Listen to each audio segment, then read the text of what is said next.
இன வேறுபாடுதான் உங்களை ஹீரோவாக்கியதா? ஒரு தொலைக்காட்சி செய்தியாளரின் கேள்வி இது. சூசகம் படிந்த அந்த கேள்விக்கு ஆம் என்ற ஒற்றை வார்த்தையில் பதிலளித்தார் லீ. இன வேறுபாடுக்கு எதிரான வாழ்க்கை போராட்டம்தான் புரூஸ் லீ என்ற மாபெரும் நட்சத்திரத்தை உலகுக்கு அடையாளம் காட்டியது. லீ யுன் ஃபன் என்ற இயற்பெயர் கொண்ட புரூஸ் லீ 1940 அமெரிக்காவின் சான் பிரான்சிஸ்கோ நகரில் பிறந்தவர். தந்தை லீ ஹாய் ஸ்வான் சீன மரபை கொண்டவர்.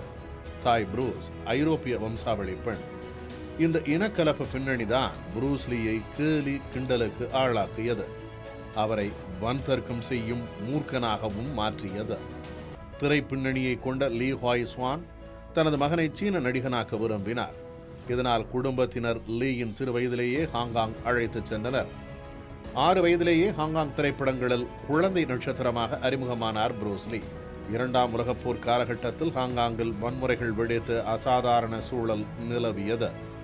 எதிராளிகளிடம் இருந்து தம்மை காத்துக்கொள்ள தற்காப்பு கலையை கற்கத் தொடங்கினார் புரூஸ் லீ. குங்ஃபு தற்காப்பு கலையின் வித்தகனாகிறார். அவரது கலை திருச்சண்டைகளின் போதே அவருக்கு துணை நின்றது. வழக்குகள் காவல் நிலையம் வரை செல்ல புரூஸ் லீயின் வாழ்க்கை பயணத்தை மடைமாற்றம் செய்ய விரும்பினார் அவரது தந்தை. மீண்டும் அமெரிக்காவுக்கு அனுப்பி வைக்கிறார். 18வது வயதில் பெற்றோரை பிரிந்து அமெரிக்காவின் சியாட்டில் நகரம் சென்ற புரூஸ் லீ நாடகம், தத்துவம், உளவியல் துறை கல்வியில் தேர்ச்சி பெற்றார்.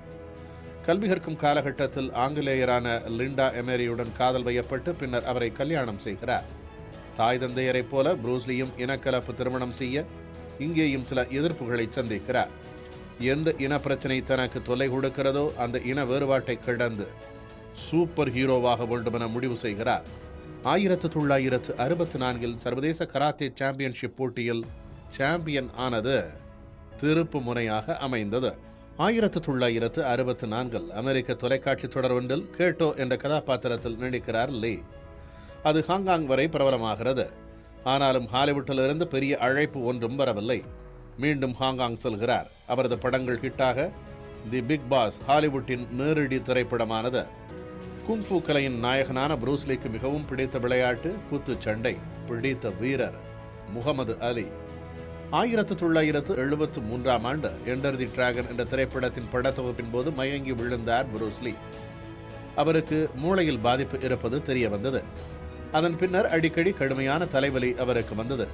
அதே ஆண்டு தோழி ஒருவரின் வீட்டில் நிலைகுலைந்து கீழே விழுந்த லீ 32 வயதிலேயே உயிரை இழந்து விட்டார். அவரது மரணம் இன்று வரை ஐயத்திற்குரியதாகவே இருக்கிறது.